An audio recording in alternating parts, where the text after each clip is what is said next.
And hello, everybody. Welcome. Hi, I am Dennis Lewis. This is another weekly installment from Crypto Trader News with our very fine and expert Stuart Pritchard, CEO, founder of Blockman Capital. And yeah, we're going to just jump right into things today. Today, we're going to be talking about altcoins, what they are, what they should mean to you. But first, let's just talk a little bit about the markets and what's going on. And it's kind of starting to look like we're having at least one interesting day after a very boring week. So yeah, Stuart, tell us what's going on. Yeah, sure. So exactly as you've said there, Dennis, over the last almost 2 weeks through the course of June, the markets have been particularly sideways moving, incredibly boring, low volatility, not much going on. Normally what you see when you get towards the back end of a period of low volatility is a bit of a break, one direction or the other. It's important to catch the break if you can. My apologies that we've sort of dropped on this fairly sharpish at the end here. The last 24 hours, finally, we've had some excitement.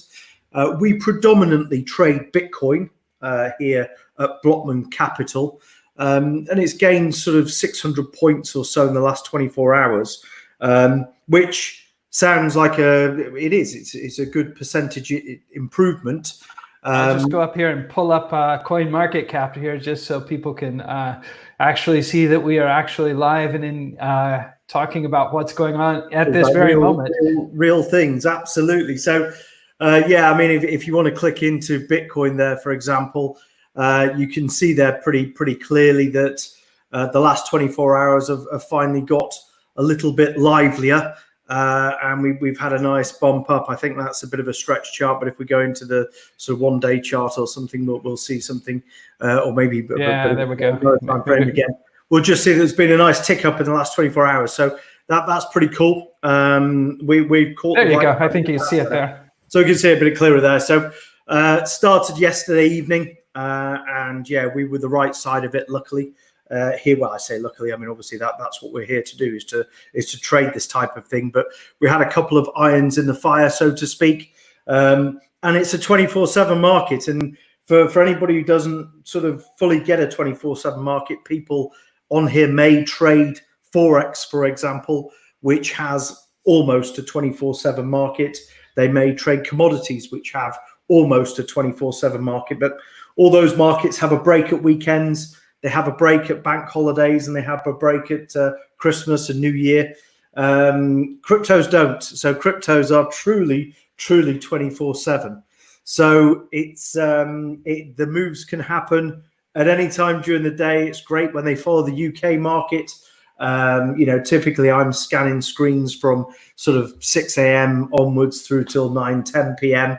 On a day shift. On an evening shift, it can be midnight through to sort of 6 a.m. something like that. But it's often it's sort of other parts of the world that drive the crypto market, especially Asia. So a lot of volatility, a lot of movement happens between sort of midnight and 6 a.m. UK time. Obviously, 1 a.m. to 7 a.m. European time. So it varies greatly. This started happening whilst I was scanning last night. Took a nice jump, followed through a bit this morning first thing. So managed to bank a couple of bits and pieces at 9.6. And now just looking to sort of get back in and have a go. So yes, finally, we're starting to see some move, which is good. So that brings me to a question for you, Stuart. So for normal people like me, I mean, I'm not a day trader, you know that, but the 24-hour cycle, it sounds kind of exhilarating, but kind of exhausting at the same time. But that's something you guys live with there at Blockman Capital, right? You've got somebody 24/7 looking at those screens, right? 100%. So there are two ways to trade cryptos if you're not closing your positions off at the close of whatever your working day is. And some people do, day traders will take a win or a loss at the end of the day, regardless of their position, and close down to have no exposure overnight. But if you're trading a slightly more midterm view, swing trading, this type of thing, which is fairly typical with cryptos, what you have is a choice. If you don't have eyes on screens 24/7, you have to trade with very tight methodology and sticking to discipline. And what that means is you'll normally have what's called a stop loss order. So that means you know where your loss is going to be if you've got the call wrong. If you've got the call right and it's going in your favor, you might have a limit order to close on the upside. So you tend to cover, both top and bottom. So you know your risk on a trade and you know how much profit you're going to gain on a trade. And that way you can comfortably leave a position open overnight if you believe that you've got the direction right. So that's option number one. And that's what most people will adopt. Well, I say that's actually wrong. That's what most should adopt. Should adopt, right? Yeah. Whether they actually adopt that or not is slightly different. But what they should adopt is, collar and cuffing it and just making sure that they've got a risk and a defined gain on the table. So if something crazy happens overnight, they're not wearing a huge loss. They may miss a bit of a potential big gain, but similarly speaking, a profit's a profit. So you can't go broke banking profits. So so one method is do nothing at all and hope for the best. Good luck. The more that sounds awfully damn familiar to me. Absolutely. The disciplined way is stop loss and limit order, which is fairly typical, to be fair. Most people, I would guess, would adopt that, in all fairness, who've been trading the markets for a while anyway, because most of those will have gone through the pain of the first method and have realized that you're going to lose a hell of a lot of money if you get it wrong on that way. And then the third way is to actually have a team that's able to dedicate the time and the effort to scanning screens 24/7. We're lucky to be in that position. We've got a team of traders.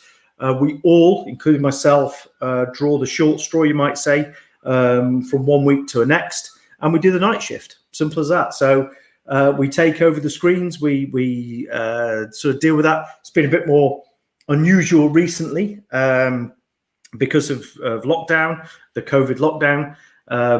Doing all of it remotely and managing it remotely took a little bit of time and effort, but we've got there now, and away we go. So yeah, I handed over last night and picked up again this morning, and yeah, it's been okay. It's been a good fun 24 hours. It's been a lot more interesting than it has been for about 2 weeks, because I can assure you the night shift when the markets aren't moving at all is pretty hard work.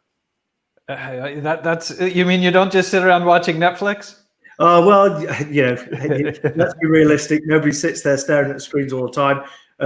All the traders have got 3 screens open at any given time, or 3 monitors in front of them. I'm sure that one of them will have something more interesting in the markets, but there will be alerts in place anyway. We all have the alerts on our phones. So even when the market moves, it has to move a reasonable bit. But if it does, even if I'm not doing the night shift, I'm aware of it, and I'm WhatsApping to make sure everybody's aware of what's going on. It's just one of those things. We have some fail safes in place. Sure. Because like everything, I mean, I guess having that confidence in your team and knowing that your team is disciplined is equally important, right? Because they could be staring at the screens, but if they don't really understand what the strategy is, or they don't execute well, that 24/7, it's almost worse than not having having somebody. Yeah, for sure. I mean, we're lucky enough that the team I have around me, a team that I've traded with for literally a good number of years, some guys up to 12 years. And we've come from the equity market, the FX market, the commodities market. So we know what we're doing. It's one of those things where that familiarity and that experience means that everybody can rest easy on a night time that isn't the guy in front of the screens. But again, everybody wants the market to move. Nobody wants real volatility. Everybody wants momentum. That's really what everything is about, is momentum. And if you get that and it starts overnight, then that's great. Sure. And then you get these little charts like this where you start seeing a nice little climb up, right? Absolutely, 100%. And you can see, actually, looking at that screen, which is pretty cool, you can just see the correlation across, the sort of major, we were going to refer to in a minute about the altcoins. You've got the stable coins there, your Tether, etc., that are just going sideways, as they obviously do, matching the dollar. But pretty much all of them have got a very, very similar pattern there in the top 10.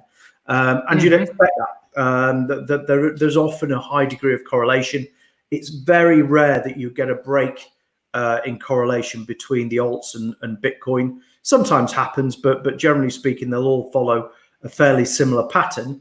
One individual coin might suddenly have a breakout. So, for example, Ripple, if you go back, sort of 24 months, maybe 2.5 years, when they started getting their ties together with international banks such as Santander, etc., Ripple went off to the races against all the rest. And they all have that ability from time to time. But those things tend to be more news-driven rather than market-driven. So overall, in a normal trading market, most of the altcoins will have a degree of correlation with Bitcoin.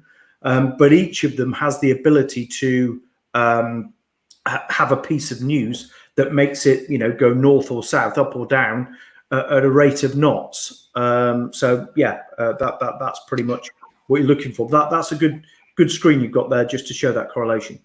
Sure. And so that brings me to my next question. Is there anything that coming up for in the next week that traders and investors should maybe keep on their radar? What are you guys looking for in the short term here? Yeah, sure. So there's a couple of things really. If we look at Bitcoin to begin with, then we'll talk about the altcoins a little bit because I know that's one of the topics we want to discuss today. So when we look at Bitcoin, what we're now doing is we're getting up towards a real resistance zone. If you recall, last week we were talking about it being a bit boring, and if it dropped down to 9.2, you might buy in and hopefully get sort of a few hundred points. Well, that's what we did. That's what I was saying. We were able to capitalize on that and make something out of that.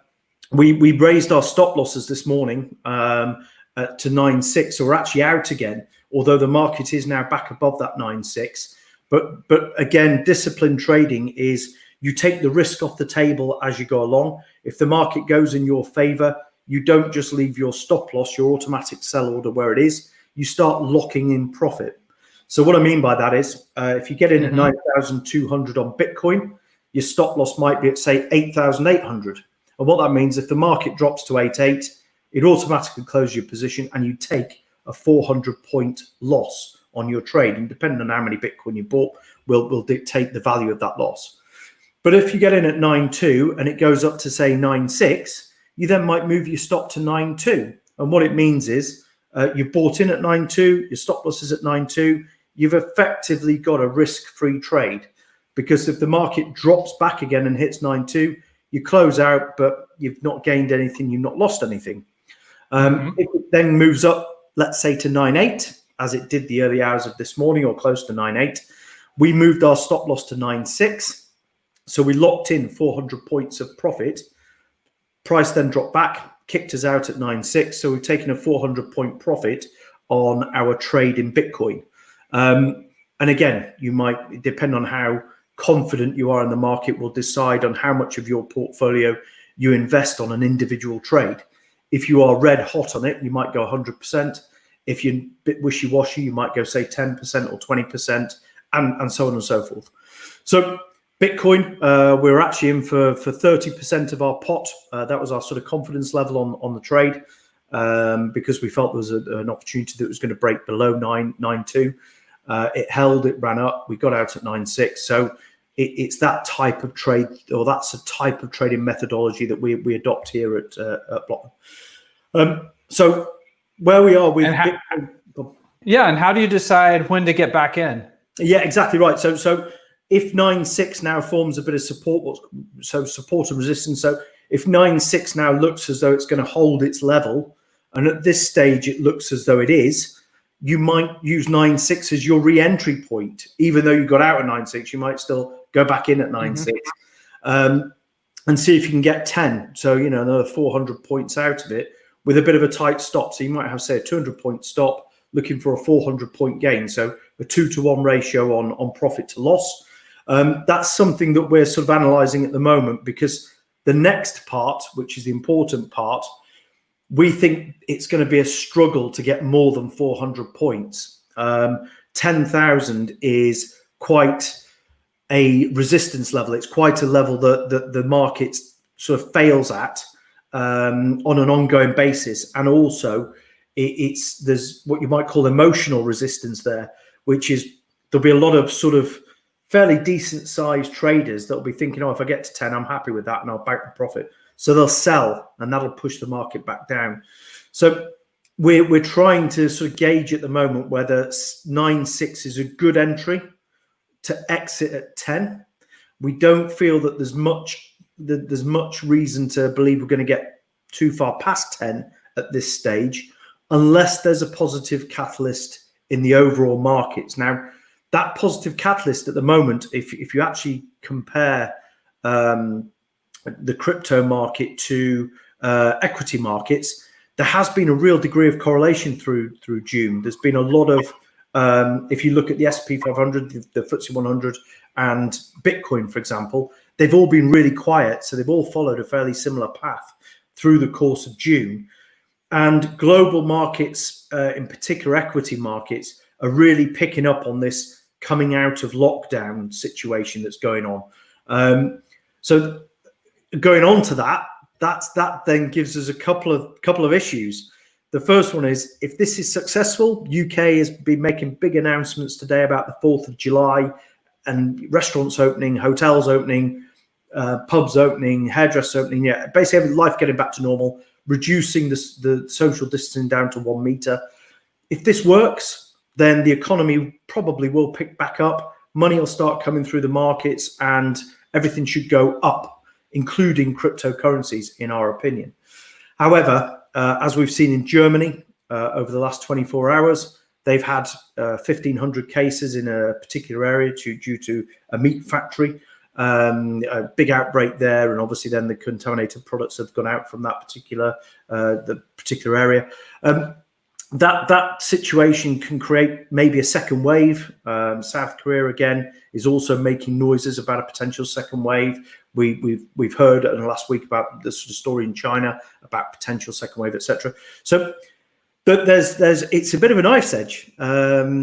Everything's pointing towards relaxation and life might get back to normal. Great, but equally speaking, if it doesn't quite work out as everybody's hoping, then maybe we'll go into a second phase of lockdown, which could be quite interesting for global markets. Definitely. Okay, so let's talk a bit about altcoins. First of all, we throw terms around sometimes just way out there. I mean, what is an altcoin? What's it mean? So an altcoin basically refers to pretty much anything that isn't Bitcoin, in easy terms. So I don't know what the number is now, 5,000, 6,000, 7,000, you lose track of it, but however many of coins there are. And if you look at CoinGecko, it's one number, CoinMarketCap, it's another. So different exchanges will list different coins. Effectively, when they get listed, theoretically, they become one of the altcoins. And, that could be on a market such as Binance, Bittrex, BitMEX, whichever one can list a coin, and therefore it becomes what you might call a legitimate coin. But coins also trade on really small exchanges, and so they could be classed as legitimate. But what there are in our opinion, in the altcoins, and that goes basically from Ethereum down in terms of market cap. And again, looking at your chart, or the graphic you had before from CoinMarketCap, you can see there's thousands upon thousands. So basically starting at number 2 there, Ethereum, that'll be page 1 of however many pages. So right, if I scroll down here, because who knows? Well, that's one page. There's hundreds of pages. So what you have is 3 types of altcoins really. You have altcoins that have what you call an intrinsic value. Now these are coins that are effectively used for transactional purposes. So, for example, Ethereum, I think we touched upon this last week, is used quite often in the IT professions for actually payment of bills. So an IT company might take on an IT professional, and they may exchange smart contracts in Ethereum to make the transaction, to actually pay for the services. So that there's a transactional value in some of these altcoins. You then have stable coins, so the likes of Tether, Pax, etc., that are essentially a method to reduce your exposure in actual cryptocurrencies. Although, technically speaking, Tether, for example, is a cryptocurrency. Because of its stable nature, i.e. it matches the US dollar typically. So one USDT Tether is worth $1. If you were trading on Binance and you thought that Bitcoin was going to drop very heavily, you may sell all of your Bitcoin for Tether. And it essentially locks in the price that you've got right there and then, because Tether is pretty much always worth $1. So if for example, Bitcoin's trading at 9,600, keep the numbers simple, and you believe it's going to drop to $8,000, you could sell it all for Tether. So if you've got one Bitcoin, you've got 9,600 Tether in your account. If the market then drops to 8,000, you're effectively buying Bitcoin for 8,000. So instead of buying one Bitcoin, you're buying the 1.2 or 1.3 Bitcoin that you can now buy, because the price of Bitcoin has dropped down to $8,000. So stablecoin is the second variety of altcoins, you might call. And then the third one is really utility coins. Now, these are coins they're traded, they're on the secondary market. You can trade them on Binance, you can buy and sell with them, but they're rarely used as a transactional coin. You know, you can't go to your Amazon store and buy products with certain, you know, most of these coins. In fact, by far and away, the majority of these coins, but they are traded on the secondary market. But the utility behind them will be derived by whatever it is. So, medical chain, for example, is trying to digitize health records, this type of thing. So it's a utility. It hasn't got an intrinsic value, but they are actually trying to solve a problem using blockchain technology. So it's been used to sort of raise finance for their project. So it almost becomes a share in that way. You might start looking at things like blue chip, mainstream, and you might look at the sort of AIM-listed stock, what we call the AIM-listed market in the UK, which are just speculative. Have a buy of it if you think that whatever their project that they're working on has got a value. If you think that their underlying business has got a value, then buy some of those coins. And some of them are traded. If they get listed on an exchange, the price can jump pretty meteorically. So again, you just have to be a bit lucky really with it. You just got to have a look at the team that's behind it. You have to have a look at what problem they're trying to solve. And you want to have a look at, what resources they have and whether there is actually something at the back end of this that will give it an intrinsic value. So as a rounding, if you want to just sort of get exposed to cryptocurrency, Bitcoin is by far and away the way to do it. If you want something that has an intrinsic value, you might look at Ripple, you might look at Ethereum. If you want to take your exposure off the table, but not get back to fiat currency, such as dollar or euro or sterling, then you might trade to one of the stable coins, such as Tether. But if you want to trade one of what you might call a true altcoin, the really, really speculative, down there at sort of number 4,000 on the market cap, the key to that is absolutely have a look at it, but do your due diligence. Have a look at the team behind that coin. Have a look at what problem they're trying to solve, and have a look whether or not that means it's going to derive a revenue by solving that problem using blockchain technology. And if you put a tick in the box to all three of those, buy some. But certainly don't put all your eggs in one basket with it. Definitely not. Very small part of your portfolio. And looking here at at the chart here a bit, there, one of the categories that we haven't talked about yet, and that is kind of on the rise lately. I mean, I see the Binance coin, I see the Crypto.com coin. You scroll down, there's more. These are sort of exchange-based cryptocurrencies that are almost like a kind of like a rewards platform for being on an exchange, but now they're traded as well. Kind of a funny little hybrid there. You're 100% right, and you are right. I sort of overlooked it, but you're right. So Binance Coin is right up there now, and what it means is effectively your fees for trading on Binance get halved by using Binance Coin, and you can get rewarded with airdrops and all sorts of things as new coins come onto the market, etc. I think that those exchange coins that you might call them, the Binance coins of this world, are worth having in your portfolio because they do open up opportunity to new listings, new coins. You're on the sort of newsletter for things that are happening, and lower fees. So we always have. We trade predominantly on Binance, and we hold a decent number of Binance coins for exactly that reason. Our transaction fees are halved, and it means our net profit there is improved. So they're also there. They're very, very much a valid coin. Okay. Let me see here. I've been warned not to put on my glasses because of the funky lighting situation, but I don't know how long we've been. It looks like we've been out 26 minutes there. So sorry about that if any weird things going on there. I had a few news articles that we could maybe just kind of briefly maybe chat about and give them a few minutes. Here's one I saw. Now I'm going in. I'm going to say I'm going in a little bit blind on these, but I'm aware of most stories. So let's go for it. Yeah, okay, you're on the spot. We're going to give Stuart the hot potato today here.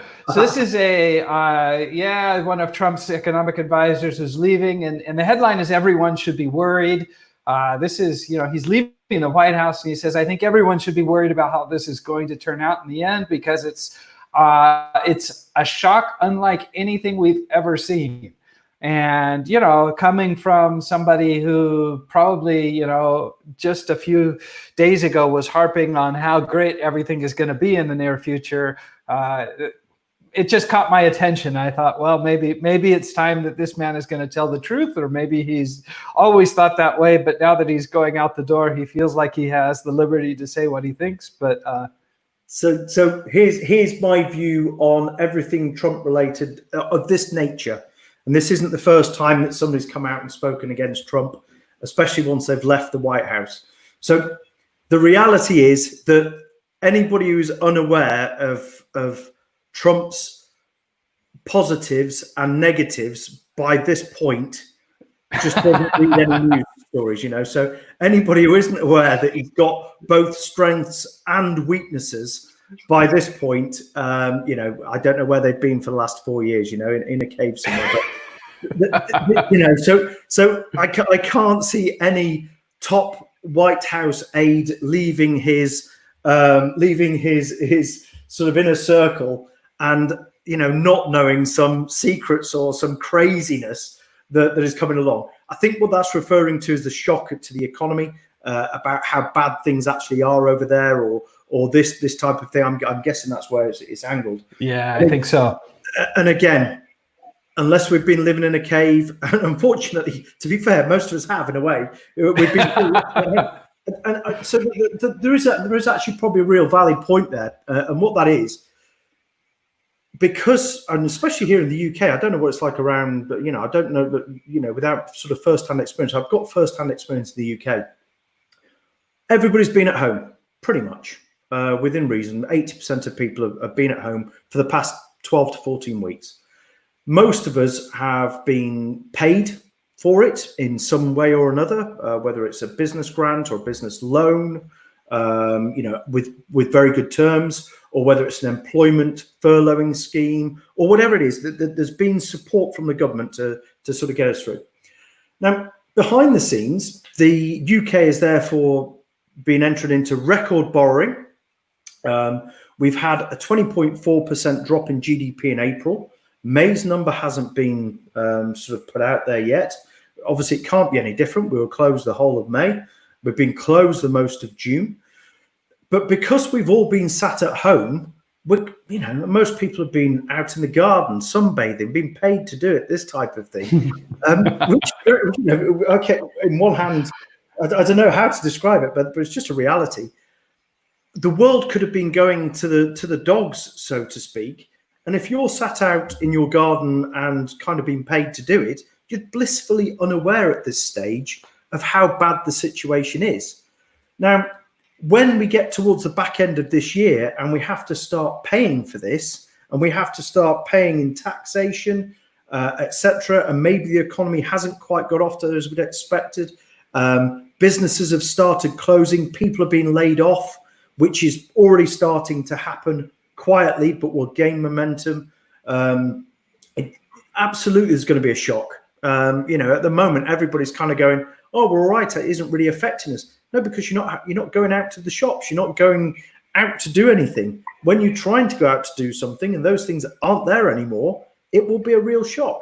I can tell you firsthand. Here, I'm in Spain, and we're a little bit ahead of you on the curve here. Yep. And I think the same argument applies. People still haven't realized, but you do see it now. You walk down the street, and I would say easily somewhere around 15% of the shops are no longer, they're closed and they're not opening. Okay. It's not like they're waiting. It's just, they're not coming back. So where those people worked there, the people that worked there, the employees, the employer, the guy, the person that got off his rear end and had a go at something. What is he or she now doing? And this is just the start of it, really, because it's just the start. I think that's a snowball effect. There'll be a snowball.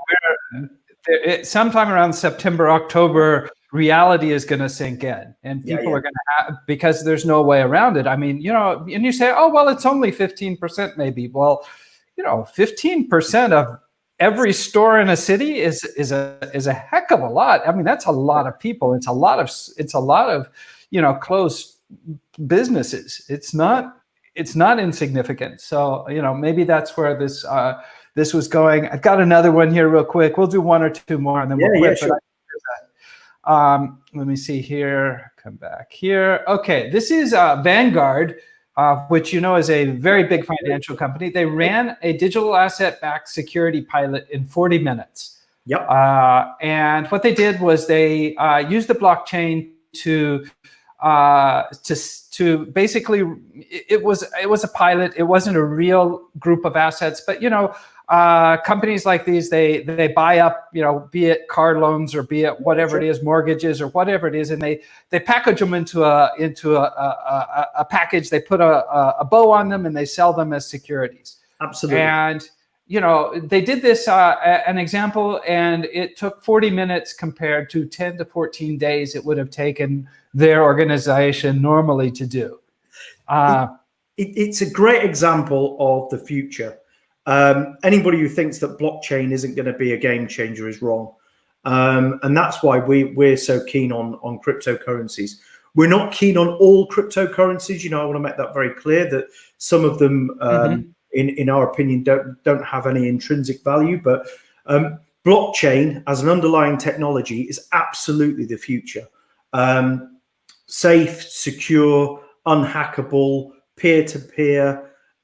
Everything that it needs to be to control data, and everything can get digitized in the correct manner. So you think about things that I touched upon it before: health records, bank records, house deeds, everything that historically has just been on different systems in different places, on different types of software and all sorts of things, and some actual physical paper copies.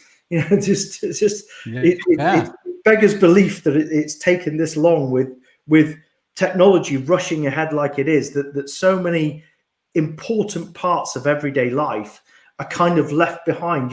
How many times do you hear about the NHS here in the UK having this old system, this old this old IT system that everybody's digital records are held on, and that's why there was the famous NHS hack, a few years ago, where hundreds of thousands of health records were hacked, and people's data was taken. So if they can run this type of deal where you can digitize pretty much anything, any sort of bit of information you want, and you can hold it on blockchain, it's just a massive game changer. Simple as that. Yeah, and I know that some of these altcoins, they're trying to crack those nuts. That's what I mean about what's the problem they're trying to solve. And if it's a problem like digitizing health records, there's something there, There truly is, yes. Yeah, 100%. So what these guys have done here, 100%, I think that's exactly where it's going to go. But how quickly it's embraced is a different matter. And then just the last one we'll talk about here, because I thought it was interesting just for the conversation here. PayPal, Venmo is to roll out crypto buying and selling soon. Yeah. And I think this is just a great example of how this wave is coming. I mean, there is no doubt that this is, it's now unstoppable. It could go faster or slower, but when we see companies, big companies like PayPal and and Vanguard, and the list goes on and on, that are no longer just sticking their toes in the water, but they're actually thinking this is important. This is, this could, what does this mean? This means that, literally overnight you could have another, 50 million users in the cryptocurrency space. Absolutely. We're across this story, and you're 100% right, Dennis. This is about adoption. And this is the thing that Bitcoin in particular has been sort of waiting for, is mass adoption.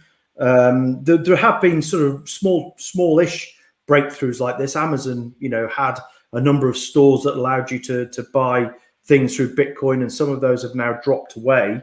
But the reality is, as soon as it gets onto one of these platforms, such as PayPal, etc., and a lot of banking licenses are now being issued to trade with cryptos. There's companies that we've got an eye on.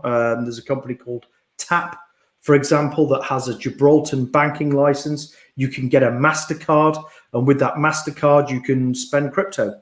So it's happening, and that's live now. That's a live product. So it's something that we at Blockman have an entry into. It's what we're getting some of our clients into, because it's a market, and certainly as real life problems start getting solved, such as PayPal, such as using your debit card, your credit card, and using cryptos, well, it just becomes another currency. It becomes a euro, it becomes a dollar. And whereas the dollar, do you know what? I don't even know how fast those printing presses are printed. I know they don't physically print it, but we talk about them printing money. And the reality is, fiat currencies, they've just become not a joke, but because it's a global issue. The countries are having to effectively print more of their own currency to support the economy. We can't do that with Bitcoin. It's a finite resource. So if people want more of it, demand goes up, supply stays the same, the price goes up. Simple as that. So the value of Bitcoin will go up, which means you have to use less of it to make your transaction. And that's where Bitcoin, if you like, won't get printed, but you'll only have to use 0.1 of a Bitcoin instead of 1 Bitcoin in a few years' time for the same residual value, for the same underlying value, the intrinsic value. So yeah, I mean, we all know, or like to think that we all know, that Bitcoin over a period of time is only going to go north because it's a finite resource. And I think with that, I'm going to say the quote of the day is that Stuart said was, "Nobody ever went broke banking a profit." We're going to make that retweetable. That's awesome. That was great. I loved it. And thanks, Stuart. We'll keep going next week. And it was a real fun talk. And my apologies that I came on it a little bit sharpish. Normally I'm a little bit more prepared, so apologies for that. But yeah, I've just been a little bit of a busy day. But next week, much better prepared, I promise. Great. Thanks a lot. Take care. No Have a problem great at all. week. Thank you so much, Dennis. Cheers. All right. Bye-bye.